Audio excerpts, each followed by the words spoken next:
तो जब भी प्रीलिम्स होता है तो 3 महीने पहले 4 महीने पहले प्रिपरेशन फुल प्रिपरेशन आपने भी स्टार्ट कर दी होगी प्रीलिम्स की, खूब मॉक्स लगाए होंगे और बहुत सारे टेस्ट पेपर्स लगाए होंगे। लेकिन कंसिडरिंग द पेपर ऑफ 2023 जो जिस हिसाब से ऑप्शंस आए, जैसे आपने एलिमिनेशन भी यूज करी होगी कई सारे पेपर में, लेकिन जब आपने उन क्वेश्चंस को देखा, ये ओनली 1 ओनली 2 ओनली 3, तो आपके दिमाग में मतलब क्या आया? मतलब आपने कुछ स्ट्रेटजी पहले से बनाई होगी कि 90 क्वेश्चन अपने अटेम्प्ट करूंगा, ये करूंगा, लेकिन जब आपने पेपर देखा तो आपने अपनी स्ट्रेटजी मतलब ऑन द स्पॉट कैसे चेंज करी? क्योंकि ये टफ पेपर आया था काफी, इसमें बिल्कुल ही मतलब पैटर्न ही चेंज कर दिया था ऑप्शंस। जैसे आपको पता है कि इस बार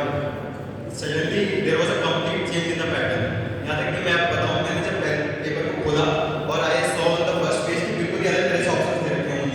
only one of them is correct या ओनली 5। तो मेरे को लगा कि शायद कुछ साइकोलॉजिकल गेम खेल रहे हैं कि पहले पेज पे डाल दिया है ताकि दे वांट टू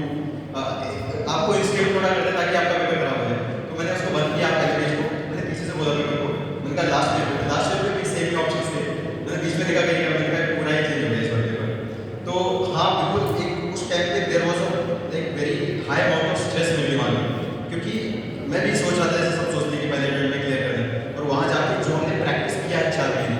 वो बिल्कुल ही इट वाज ऑलमोस्ट वेस्ट। क्योंकि हमारे पास हमको सबको पता है कि प्रीलिम्स में देयर आर 600 के आसपास statements, 100 questions but 500 to 600 statements होते हैं जिनमें आपको पता होना है कि कितने स्टेटमेंट सही है कितने गलत हो सकते हैं। आपको स्टेटमेंट्स में इतनी स्पेसिफिक नॉलेज नहीं होती,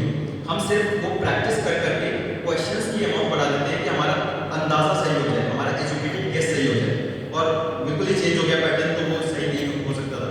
उस टाइम पे सबसे पहले तो मैंने ये सोचा था कि कंपटीशन इज रिलेटेड,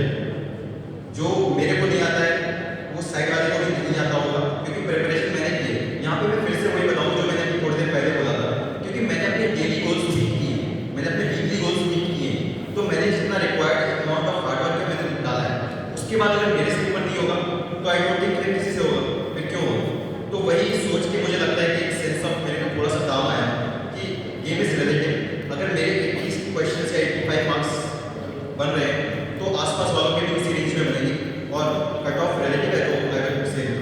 तो एक मुझे लगता है सबसे पहली चीज़ ये है कि जब आपने अपने गोल्स मीट किए होंगे और if you have very much trust in your process, मैंने प्रोसेस सही किया है, तो आपको अगर कुछ चेंज भी होगा तो सबके लिए चाहिए, ये सोच के आप मतलब उससे वो कर सकते हैं, पार पा सकते हैं।